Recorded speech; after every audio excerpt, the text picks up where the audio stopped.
2017 ഫെബ്രുവരി 13 അന്ന് രാവിലെ 9 മണിയോടെ മലേഷ്യയിലുള്ള കോലാലംപൂർ ഇന്റർനാഷണൽ എയർപോർട്ടിൽ വെച്ച് ഒരു പ്രാങ്ക് വീഡിയോ ഷൂട്ട് ചെയ്യപ്പെട്ടു.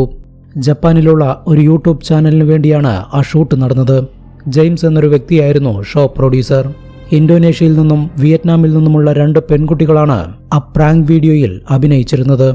എന്നാൽ ആ പ്രാങ്ക് വീഡിയോയുടെ ഷൂട്ട് കഴിഞ്ഞതിന് ശേഷം നടന്ന കാര്യങ്ങളായിരുന്നു ഈ ലോകത്തെ തന്നെ ഞെട്ടിച്ചു കളഞ്ഞത്.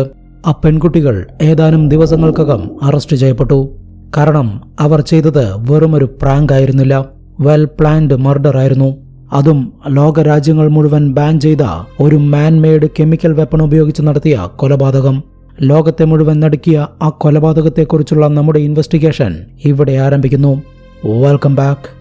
കേസിലേക്ക് കടക്കുന്നതിന് മുൻപ് ആ പ്രാങ്ക് വീഡിയോയിൽ പങ്കെടുത്ത പെൺകുട്ടികളെക്കുറിച്ച് അറിയേണ്ടതായുണ്ട്.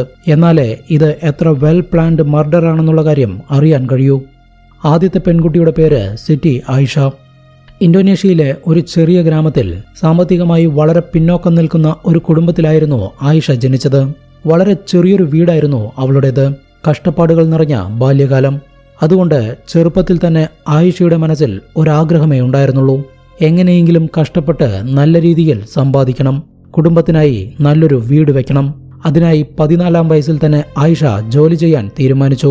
ജോലി അന്വേഷിച്ച് അവൾ എത്തിയത് ഇന്തോനേഷ്യയുടെ ക്യാപിറ്റൽ സിറ്റിയായ ജക്കാർത്തയിലാണ്.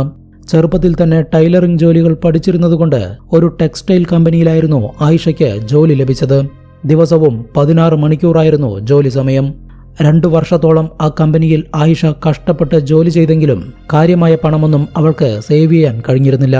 സമ്പാദിച്ചത് മുഴുവൻ വീട്ടുചിലവുകൾക്ക് തന്നെ കൊടുക്കേണ്ടതായി വന്നു. ഈ സമയത്താണ് ആ ടെക്സ്റ്റൈൽ കമ്പനിയുടെ ഉടമയുടെ മകൻ ആയിഷയുമായി അടുപ്പത്തിലായതും അവരുടെ വിവാഹം കഴിഞ്ഞതും. 16-ാം വയസ്സിൽ തന്നെ ആയിഷ വിവാഹം കഴിച്ചു. ഒരു ടെക്സ്റ്റൈൽ കമ്പനിയുടെ ഉടമയുടെ മകനെയാണ് താൻ വിവാഹം കഴിച്ചിരിക്കുന്നത്. ഇനിയെങ്കിലും ജീവിതം നല്ല രീതിയിൽ പോകുമെന്നായിരുന്നു അവൾ കരുതിയത്. എന്നാൽ ഓൾറെഡി തകർച്ചയുടെ വക്കിലായിരുന്ന ആ കമ്പനി ഏതാനും മാസങ്ങൾക്കകം അടച്ചുപൂട്ടി. ഇതോടെ ആയിഷയും ഹസ്ബൻഡും ചേർന്ന് എന്തെങ്കിലും ജോലി കണ്ടെത്തണമെന്ന ഉദ്ദേശത്തോടെ മലേഷ്യയിലേക്ക് പോയി. 1 വർഷത്തിനുള്ളിൽ ആയിഷ ഒരു ആൺകുട്ടിക്ക് ജന്മം നൽകുകയും ചെയ്തു. എന്നാൽ അടുത്ത 1 വർഷത്തിനുള്ളിൽ ആയിഷയ്ക്കും ഹസ്ബൻഡിനുമിടയിൽ നിരന്തരം പ്രശ്നങ്ങൾ ഉണ്ടാവുകയും അവർ ഡിവോഴ്സ് ആവുകയും ചെയ്തു. ഇതോടെ ആയിഷ ഇന്തോനേഷ്യയിലേക്ക് തന്നെ തിരിച്ചുപോയി. എന്നാൽ മലേഷ്യയിൽ തനിക്ക് നല്ല ജോലി സാധ്യതകളുണ്ടെന്നും കൂടുതൽ പണം സമ്പാദിക്കാൻ കഴിയുമെന്ന് മനസ്സിലാക്കിയ അവൾ ഏതാനും മാസങ്ങൾക്കുള്ളിൽ മകനെ നോക്കാൻ അമ്മയെ ഏൽപ്പിച്ച് മലേഷ്യയിലേക്ക് തന്നെ തിരിച്ചു വന്നു.